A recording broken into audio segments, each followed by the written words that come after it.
a very enjoyable introduction, I should say, which you need in the morning. So I'm going to talk about long-term outcome of preterm infants, and that's into adulthood. And you all know that the beginnings is with prematurity is an amalgam of immaturity and then superexposed complications. So you never get purely which one of the two is having an effect on later development.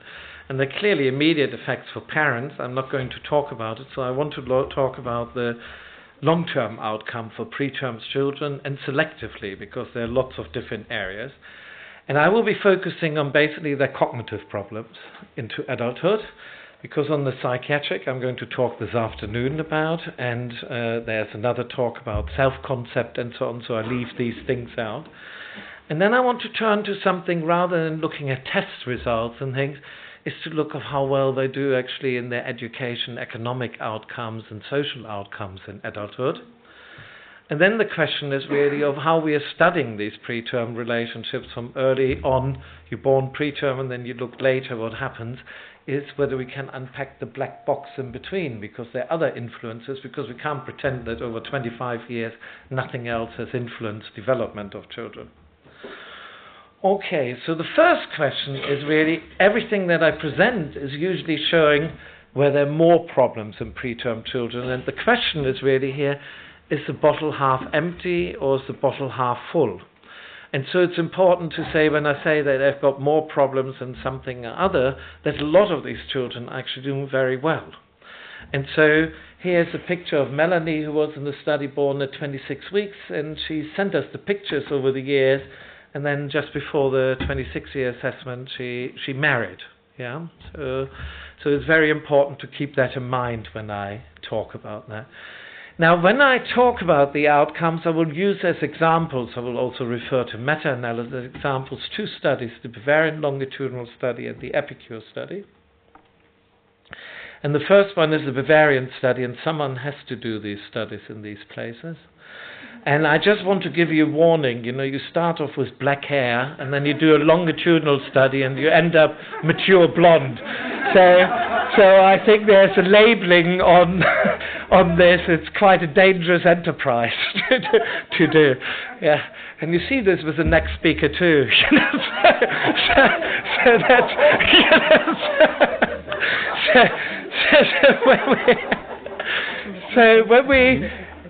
the Bavarian study we did basically from birth to 26 years of age, altogether 8 times we assessed the children in the south of Bavaria.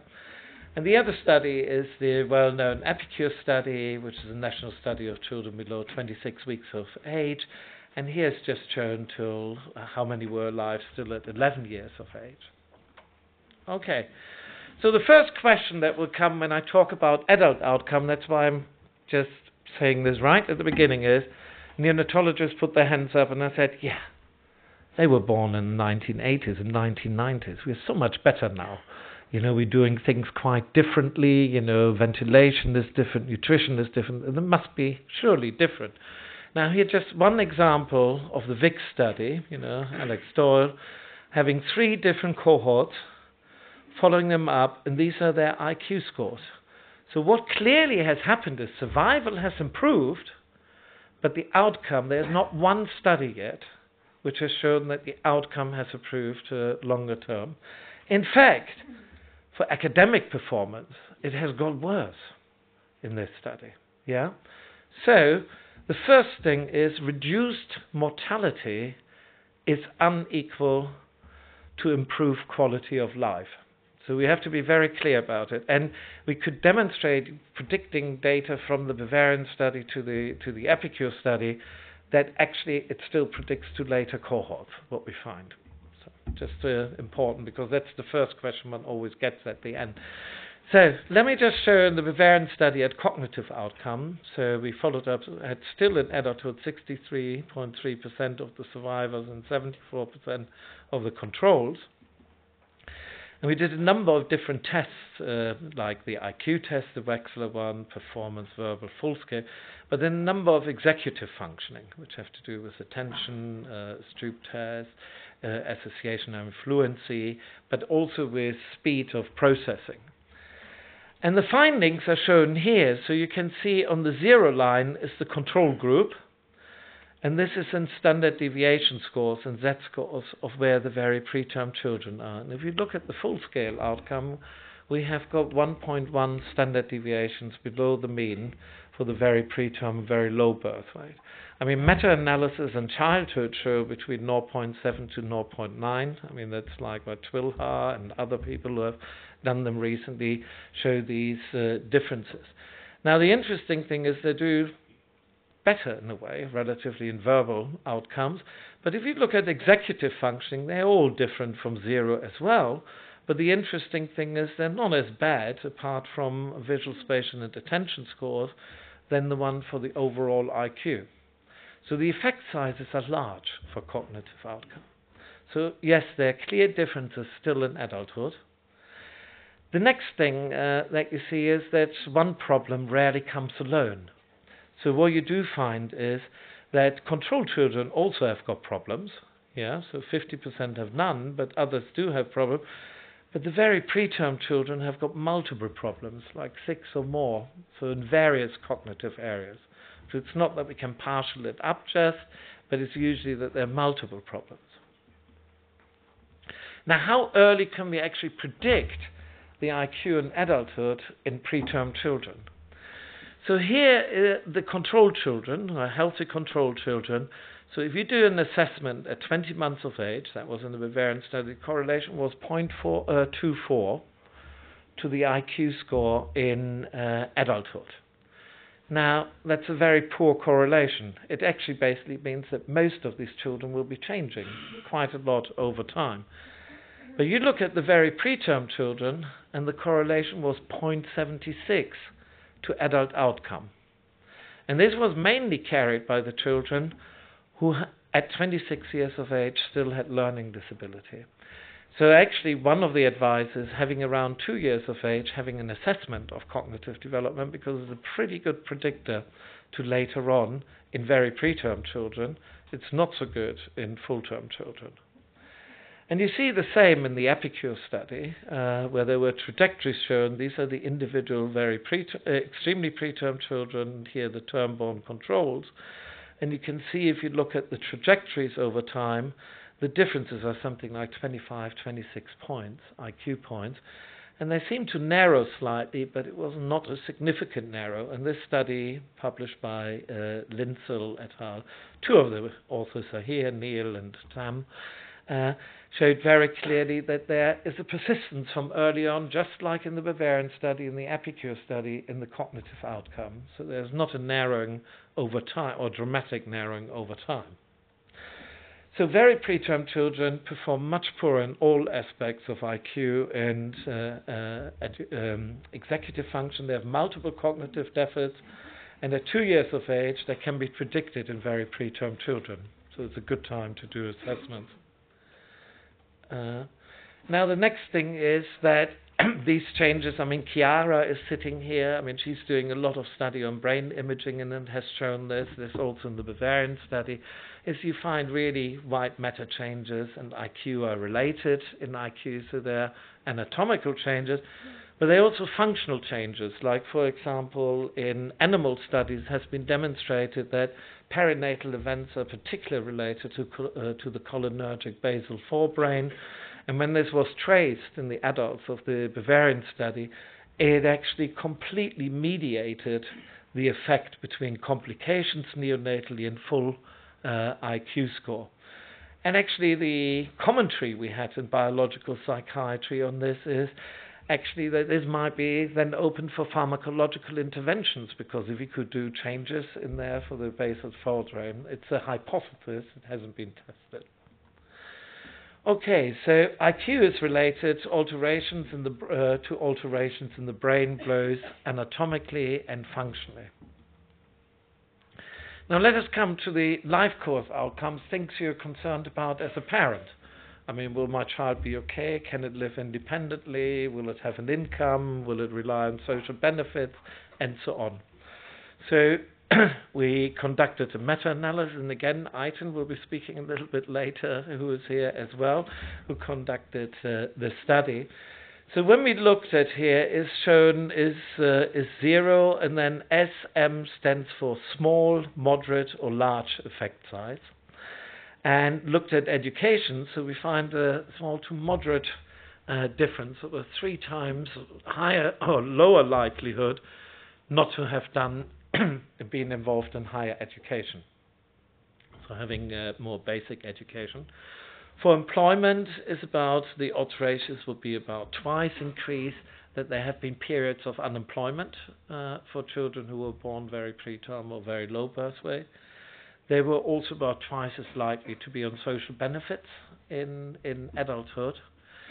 And for independent living, we found quite mixed results. And this is interesting. It's basically a political situation. In Scandinavian countries, if you take the registry studies, everyone can move out because they get paid. I mean, they get money, young people. But if you look to the States, Canada, or other countries, they can't move out because they don't have these states' benefits.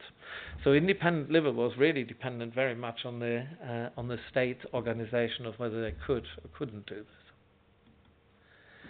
Now the next thing is, and there's a talk this afternoon about this, on social relationships, so only I've got one slide, so you should go to Marina's talk, which is a systematic review looking of how are they doing in their social relationships. And one of the things is that they're much less likely to have sexual intercourse. I mean, that's a moderate to large effect size. I come back to it when I can tell you actually in the Bavarian study, we know by 26 years of age, 0.8% of full-term children never had sexual intercourse, but it was 28% of the very preterm children. There's a huge difference. They're less likely to have a romantic partnership, and they're less likely to become parents. Again, of a meta-analysis just published recently in JAMA Open. Now let us look at the Bavarian study, because we had an overall index of looking, for example, at the health and wealth. It wasn't the health that was the major problem. I mean, there's clearly a difference to the 0 line of the controls, but they did more poorly in wealth, just like the meta-analysis showed. But then the interesting thing is about their social relationships, and they did quite poorly with peers, like going out, having best friends, having someone who supports them, etc. And they did more poorly with partner relationships, so they were less likely to ever have a romantic relationship. But when they had one, then it was as good. But the interesting thing is, despite incubator care, all of these different things, they had slightly better relationship with their parents. So these deficits in peer relationships and in relationship to partners are not shown in their relationship to parents. They actually have good relationships with their parents, even slightly better than the control children. So they're less likely to complete higher education, more often unemployed, more often receive social benefit, independent living we talked about, less likely to have sexual intercourse, less likely to partner, less likely to have their own children, but good relationship with their parents. I mean, some of the things if we think about intervention is like, if we think out of a box, maybe we should have a dating app for preterms, which could actually help them. It's a quite serious suggestion, because they're more likely to be withdrawn, and that could be helpful. Now, when these data came out from our group and other groups, the New Scientist wrote about Forever Premature, Nature wrote was Brain Interrupted, and Petra Hüppi was involved in that, and so on. So there were quite a few writings on that. But I just want to go to the mechanisms now, because one of the things is, what we do is basically we say, oh yeah, here you're very preterm, there's the output adulthood or childhood, and in between is a black box, and we just do, like, we look at the beginning, we look at the end, and there's different. But can it be modified? Because that's really the most important question which we want to look at. And so we have to look, are very preterms more vulnerable? Yeah, more affected by it? What are other risk factors in their development? Can they be protected? or is there resilience, which means they can bounce back, at least partly.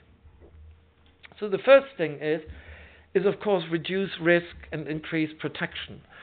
And one of the things is, this is it's disturbing, that's 32 years ago, and it was such a battle to write an article in the archives on environmental neonatology, because at that time they said, of course, handling patterns, light, noise, they won't have much of an impact on things. It's about ventilation and so on.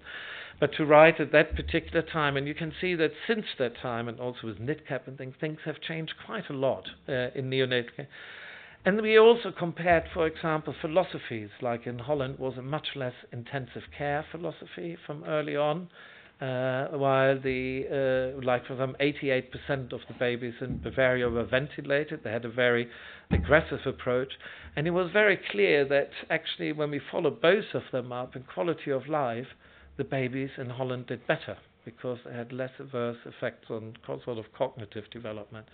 When we looked in the neonatal period, yes, you find that IVH, RDS and things predict IQ, reduce the IQ at 26 years.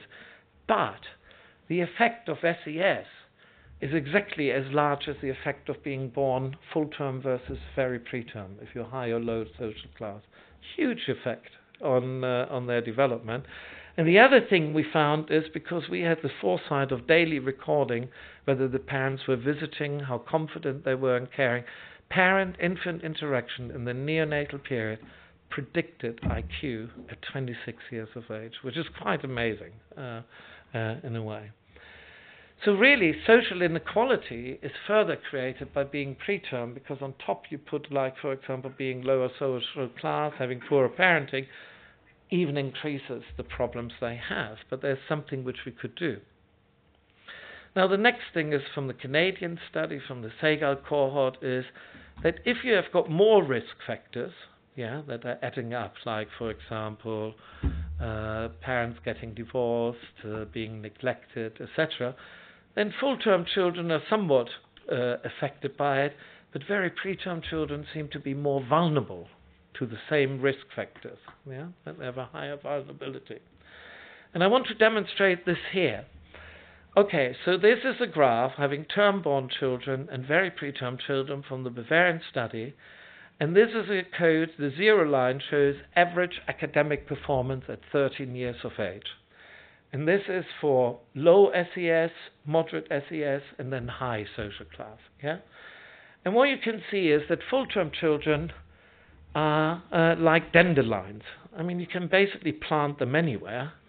If they've got a bit of light, a little bit of water, they grow. And they actually, most of them grow up quite well despite their parents. They do quite well. And you can see that only in the high social class with the parenting, they did somewhat better in their academic performance. But they're invulnerable in a way to a lot of different things. But now look at the very preterm children. If they were in the low social class and very preterm, they did so poorly in academic achievement. But can you see how when they were in the high social class, and got a lot of input, they actually did quite well, nearly as well as the full-term children here in their academic performance. So it's a very clear signature for resilience. They will not get better than children in the control group. It's a diathesis stress model, but it actually parenting, which we had observed at 6 and 8 years, just sensitivity of parenting in the situation can make quite a difference for them, and they're much more sensitive to it, which is important to see. So, is it then preterm birth or how the environment treats preterm babies that determines their outcome? And we have already shown that there's clearly an interaction, so that optimal parenting can make a difference over time in resilience. It will not get better than control, but it can actually provide some resilience for it. And when I later talk about mental health, I will also talk about peer relationships, because we spend so much time in school, how important that can be to actually make a difference for very preterm children. So very preterm birth affects individuals into adulthood. There are consistent findings across cohorts that the pathways leading to poor adult outcomes are time invariant. So same for children born today, or likely, till it has been proven otherwise. And very preterm birth initiates a developmental cascade and how the environment reacts to them. Like, for example, peers at school, bullying, etc. And actually how they react to them, these are things which we can change during development. I mean, we could actually intervene. So I won't say very much about it. It's very important, therefore, that we do good follow-up. And Silke Mader asked me to put this slide in there on European standards of care, because Alec and I were involved of coordinating the work on the follow-up standards. But it's not full if you don't thank the people who actually helped with the studies. I mean, there were hundreds of people involved, and I just want to name a few, like Neil Marlowe and Sam Johnson here, Peter Bartmann in Germany, and the group. These are the ones for the adult assessments, and there were many more before, and the funders who have taken part. Thank you very much.